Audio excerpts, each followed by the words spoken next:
Episode 7 is all about the crazy fight between Kokichi and Mahito, a power-packed action experience, जिसमें हम Kokichi को Heavenly Restriction और Simple Domain का एक deadly combination use करते हुए देखते हैं, और साथ ही हमें ये भी पता चलता है कि माहितो one-on-one फाइट में कितना ज्यादा शातिर और खतरनाक है। इस वीडियो में फाइट ब्रेकडाउन से लेकर शिबुया में स्टार्ट हुई सारी चीजों का क्विक और डिटेल्ड एक्सप्लेनेशन होने वाला है, ताकि आपको एक एक चीज अच्छे से समझ आ जाए। So without wasting any time, let's get started. Kokichi के गायब होते ही वहाँ एक बहुत बड़ा ब्लास्ट होता है और हमारे सामने फाइनली आता है दी अल्टीमेट मेकामारू, अब तक का सबसे स्ट्रॉन्गेस्ट एब्सोल्यूट आर्मर्ड पपेट, जिसके अंदर कोकिची बैठा हुआ था। माहितो कोकिची के इस फॉर्म को देखकर बहुत ज्यादा सरप्राइज हो जाता है कि मतलब इतने टाइम से कोकिची इस खतरनाक रोबोट को बना रहा था। अपेरेंटली गेटो ने वेल बना दी थी जिससे कोकिची बाहर अब किसी से भी कांटेक्ट ना कर पाए, और इस मोमेंट कोकिची को रियलाइज होता है कि उसके जीतने और बचने का शायद अब एक ही चांस है, और वो है सातोरू गोजो। और उस तक पहुंचने के लिए उसे सबसे पहले माहितो को हराना होगा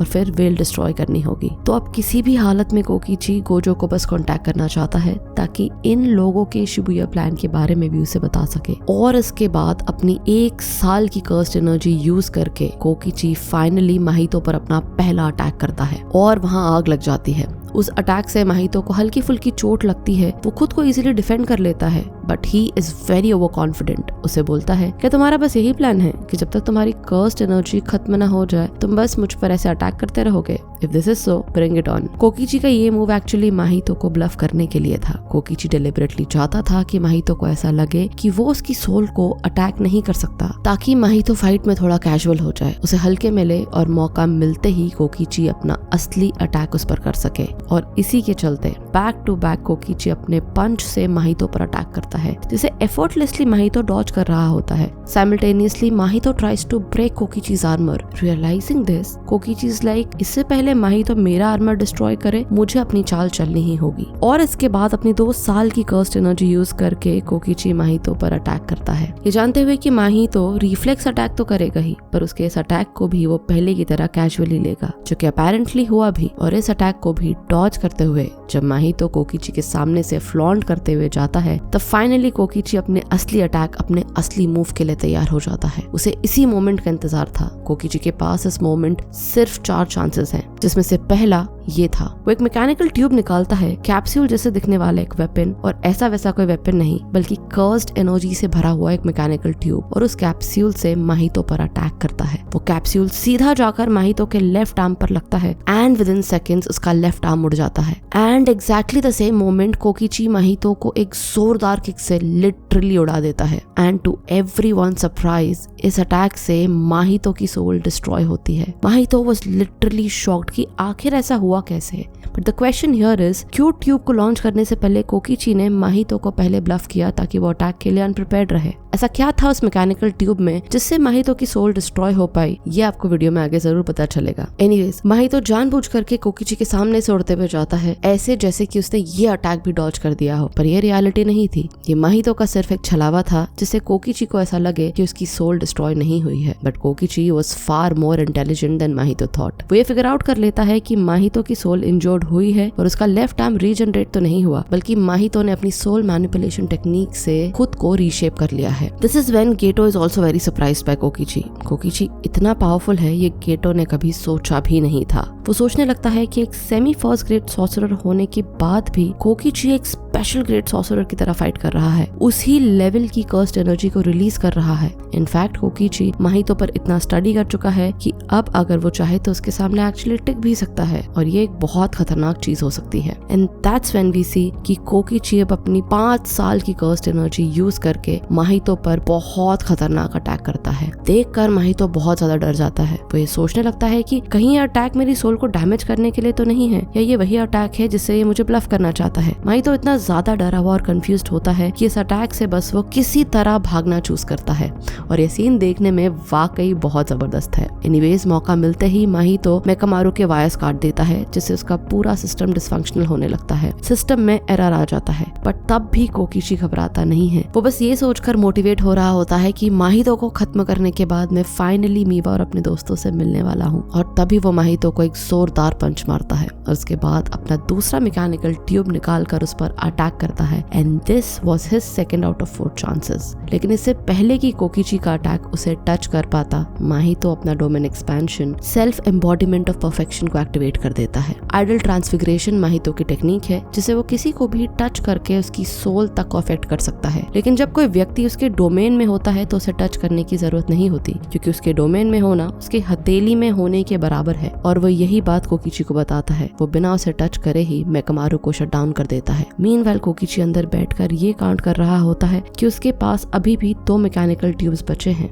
जिससे वो चाहे तो अब भी माहितो पर अटैक कर सकता है। यहाँ हमें ये पता चलता है कि ये कैप्सूल्ड वेपन जो माहितो की सोल को डिस्ट्रॉय या डैमेज कर पा रहे हैं, वो सिर्फ उसे डैमेज नहीं बल्कि उसे पूरी तरह खत्म करने की भी पावर रखते हैं, क्योंकि उन मैकेनिकल ट्यूब्स में कोकीची ने सिंपल डोमेन टेक्निक को इम्ब्यू करके रखा था। सिंपल डोमेन वही टेक्निक है जिसे हमने सीजन 1 में मेकमारू की फ्रेंड मीवा को यूज करते हुए देखा है। अगर आपको ये सीन याद नहीं तो पहले आप जाकर सीजन 1 का रिकैप वीडियो जरूर देखें, क्योंकि जब आप वो वीडियो देखोगे तो आपको ये रियलाइज होगा कि सीजन 1 में काफी सारी इंपॉर्टेंट इन्फॉर्मेशन है जो आप मिस कर चुके हो, जिसका कनेक्शन अब आगे आने वाले एपिसोड्स में डेफिनेटली होने वाला है। खैर, हम बात कर रहे थे सिंपल डोमेन की। ये टेक्निक इतनी खास है कि इसका इस्तेमाल हम आगे भी सॉर्सरर्स को करते हुए देखेंगे, इंक्लूडिंग सातोरू गोजो जब उसकी सुकुना से फाइट होगी। आगे कोकीची ये बताता है कि ये टेक्निक आखिर इतनी खास क्यों है। दरअसल आज से हजारों साल पहले हायन एरा में साडात्सुना आशिया नाम के एक सॉर्सरर ने इस टेक्निक को क्रिएट किया था। ये वो जमाना था जब सुकुना अपने ओरिजिनल फॉर्म में जिंदा था और सॉर्सरर्स फाइट करने के लिए ऐसी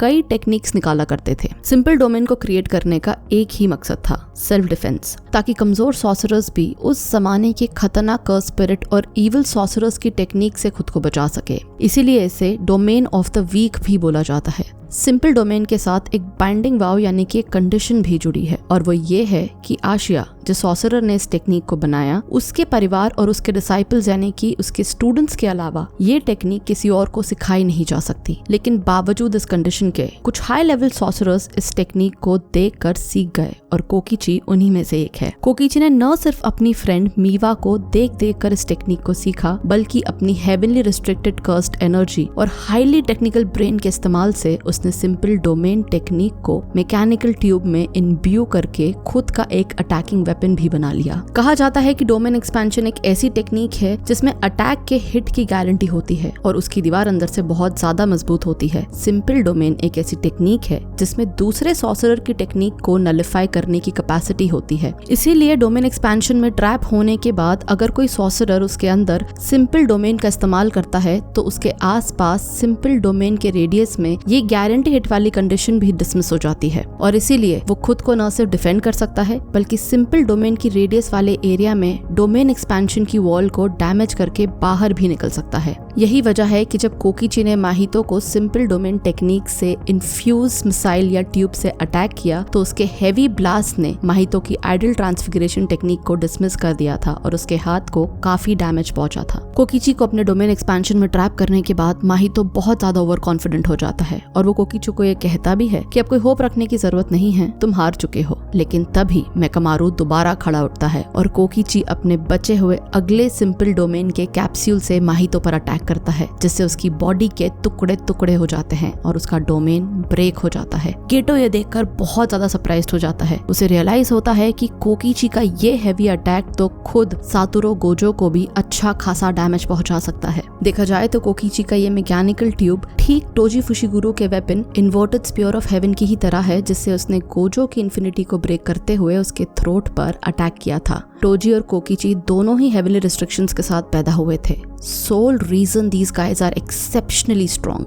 Without giving any spoiler, just a reminder, Toji Fushiguro की कहानी अभी जुजुत्सु में बाकी है और इसीलिए उसके ऊपर हमने एक स्पेशल डेडिकेटेड वीडियो बनाया है। Do go and watch it before you watch Shibuya. Anyways, माहितो को मारने के बाद कोकीची बहुत ज्यादा खुश हो जाता है। वो सोचता है कि अभी भी उसके पास 9 साल की कर्स्ड एनर्जी और एक कैप्सूल बची है जिससे वो अब गेटो को हरा सकता है और फाइनली उसके बाद वो फेस टू फेस जाकर मीवा और अपनी बाकी दोस्तों से मिल सकता है। वो गेटो पर अटैक करने ही वाला होता है कि अचानक वहां दोबारा माहितो आ जाता है और कोकीची पर एक सरप्राइज अटैक कर उसे बुरी तरह डैमेज कर देता है। कोकीची माहितो को देखकर काफी हैरान होता है और फिर उन दोनों के बीच एक फाइनल ब्लो एक्सचेंज होता है जिसमें अनफॉर्चुनेटली कोकीची मारा जाता है। और इसी के साथ ना ही उसका अपने दोस्तों से मिलने का सपना पूरा हो पाया और ना ही वो गोजो को इनके शिबुया प्लान के बारे में कोई भी इन्फॉर्मेशन दे पाया। फाइट के बाद गेटो माहितो को बोलता है, तुम्हें नहीं लगता कि तुम्हारी ये फाइट काफी ज्यादा रिस्की थी? तो उस पे माहितो उसे जवाब देता है कि उस वक्त मेरी बॉडी के टुकड़े कोकीची के अटैक से नहीं हुए थे,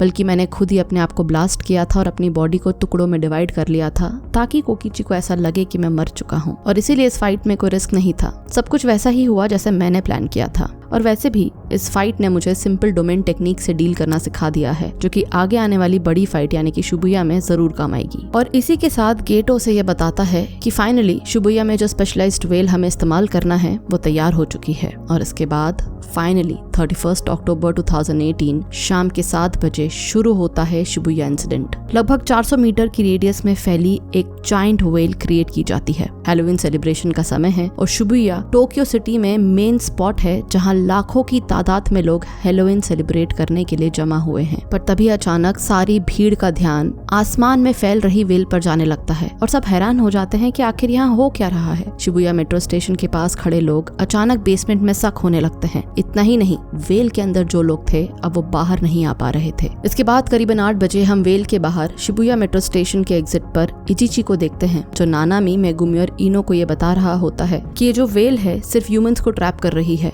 इंसान अंदर जा तो सकते हैं पर बाहर नहीं आ सकते। ऑन द कॉन्ट्ररी सॉर्सरर्स और मेरे जैसे असिस्टेंट सुपरवाइजर्स वेल के अंदर जा भी सकते हैं और बाहर आ भी सकते हैं, पर वेल के अंदर सिग्नल्स ब्लॉक्ड हैं, यानी कि वेल के अंदर जाने के बाद हम अपने लोगों से कांटेक्ट नहीं कर पाएंगे। सो इट्स इम्पोर्टेंट कि हम पहले वेल को डिस्ट्रॉय करें। इनो मेगुमी का सीनियर है तो यहाँ वो वेल के बारे में बेसिक इन्फॉर्मेशन देते हुए थोड़ा फ्लॉन्ट करता है। क्या तुम्हें पता है कि इस तरह की स्पेशलाइज्ड वेल सिर्फ कर्स्ड एनर्जी वाले लोग और चीजों पर ही अप्लाई होती है, यानी कि ह्यूमंस, सॉर्सरर्स और कर्स्ड ऑब्जेक्ट। सेलफोन का सिग्नल ब्लॉक होना सिर्फ इस तरह की स्पेशलाइज्ड वेल कास्ट करने का एक साइड इफेक्ट है। Here's when Nanami interrupts and says, Eno, Megumi को ये सब पता है, he is a very talented boy. Same time पर हम Shibuya restaurant Avenue entrance well के बाहर अकारी को देखते हैं, जो अपेरेंटली जेनिन क्लैन के लीडर नाओबिटो जेनिन, माकी और नबारा को अपडेट करती है। वो उनसे कहती है कि वेल के अंदर फंसे हुए लोग सिर्फ एक ही बात कह रहे हैं, सातोरो गोजो को बुलाओ, he is the only one who can save us. To which Naobito is like, humans Gojo का नाम नहीं जानते, आई एम श्योर उन्हें ये बोलने के लिए कोई फोर्स कर रहा है। क्या हम वेल डिस्ट्रॉय नहीं कर सकते? अकारी उन्हें बताती है कि ये वेल ट्रांसपेरेंट है, हम सॉर्सरर्स इसके अंदर बाहर आ जा सकते हैं, सो बाय फोर्स तो हम इसे नहीं तोड़ सकते। The best way out is कि जिसने भी ये वेल कास्ट की है उसे ढूंढे और उसे हराएं। माकी इज लाइक, ठीक है, मतलब अब हमें यहाँ से अंदर जाकर उसे ढूंढना होगा, राइट? बट अकारी उन्हें क्लियर इंस्ट्रक्शंस देती है कि नहीं, आप लोगों को अंदर नहीं जाना है, आप लोग इसी स्पॉट पर स्टैंड बाय पर रहेंगे until the next instruction. Same time well के बाहर शिबुया स्टेशन साउथ एंट्रेंस पर हम पांडा और एक नए कैरेक्टर अत्सुया को देखते हैं। अत्सुया एक फर्स्ट ग्रेड सॉर्सरर है और जुत्सु में एक टीचर है। वो दोनों आपस में डिस्कस करते हैं कि इस तरह की एडवांस वेल कास्ट करना और उसके ऊपर गोजो को वहां बुलाना, हो ना हो ये काम उन्हीं लोगों का है जिन्होंने गुडविल इवेंट के दौरान स्कूल पर अटैक किया था। हायरअप्स ने डिसाइड किया है कि वो गोजो को वेल के अंदर भेजेंगे। वो अकेला ही काफी है अंदर जो कुछ भी हो रहा है उसे संभालने के लिए। हम दोनों, नानामी और उसकी टीम, इनफैक्ट नाओबिटो और उसकी टीम प्लस मैं, हम सबको बाहर ही रहना है ताकि अगर कोई गोजो से बचकर भागने की कोशिश करे तो उन्हें हम खत्म कर दे। हायरअप्स चाहते हैं कि कम से कम कैजुअलिटीज हो। पांडा इज लाइक, कैजुअलिटी से तुम्हारा मतलब जुजुत्सु के सॉर्सरर्स है ना, क्योंकि उन्हें ह्यूमंस के मरने और जिंदा रहने से तो शायद कोई फर्क नहीं पड़ता। ये सुनकर अत्सुया इज लाइक, हाँ मुझे ये सब पता है, बट ये सिचुएशन लास्ट टाइम जैसी थोड़ी है जहाँ गेटो ने प्री अनाउंस किया था वॉर करने के पहले, ताकि हमें इवैक्यूएशन का टाइम मिल सके और इंसानों को बचाया जा सके। ये एक इम्प्रॉम्प्टू सिचुएशन है and this is the best that we can do. In fact मैं वेल के अंदर होकर आया हूँ, अब तक ह्यूमंस पर कोई अटैक नहीं हुआ है, कोई भी स्पिरिट एक्टिव नहीं है। लोग हालांकि पैनिक में जरूर है, पर as of now there is no damage done. उधर वेल के अंदर लोग आपस में डिस्कस कर रहे होते हैं कि यहाँ आखिर हो क्या रहा है और ये गोजो कौन है जिसे सब बुला रहे हैं। लगता है हम लोग यहाँ ट्रैप हो चुके हैं, क्योंकि हम मेट्रो से भी अब घर नहीं जा सकते। वहाँ जाते ही लोग शक होने लगते हैं, जस्ट लाइक वॉशिंग मशीन की ड्रेन की तरह। And that's when finally Gojo well के अंदर आता है और ये एपिसोड यहाँ खत्म हो जाता है। One very important insight that we got from this episode is कि माहितो एक बहुत स्ट्रॉन्ग और इंटेलिजेंट स्पिरिट है। सीजन 1 में हमने देखा था कि इसी माहितो के खिलाफ नानामी, जो कि एक फर्स्ट ग्रेड सॉर्सरर है, और यूजी इटाडोरी दोनों मिलकर भी उसे डिफीट नहीं कर पाए थे। दिस ऑल्सो रिवील्स कि कोकीची अपनी हेवनली रिस्ट्रिक्शंस के कारण कितना ज्यादा पावरफुल होगा, जो आखिर तक उसके ऑपोजिट टिक पाया। और अगर माहितो ने उसे ब्लफ नहीं किया होता तो शायद वो माहितो को हरा भी सकता था। हेवनली रिस्ट्रिक्शन एक बहुत ही पावरफुल चीज है, but it is equally broken. Jujutsu में आगे भी इससे रिलेटेड बहुत कुछ होने वाला है। So do watch the video on heavenly restrictions on our channel. तो कैसा लगा आपको आज का ये वीडियो? हमें कमेंट करके जरूर बताएं और इस वीडियो को ज्यादा से ज्यादा लोगों से शेयर करें और हमारे चैनल मास्टर सुगोई को जरूर सब्सक्राइब करें।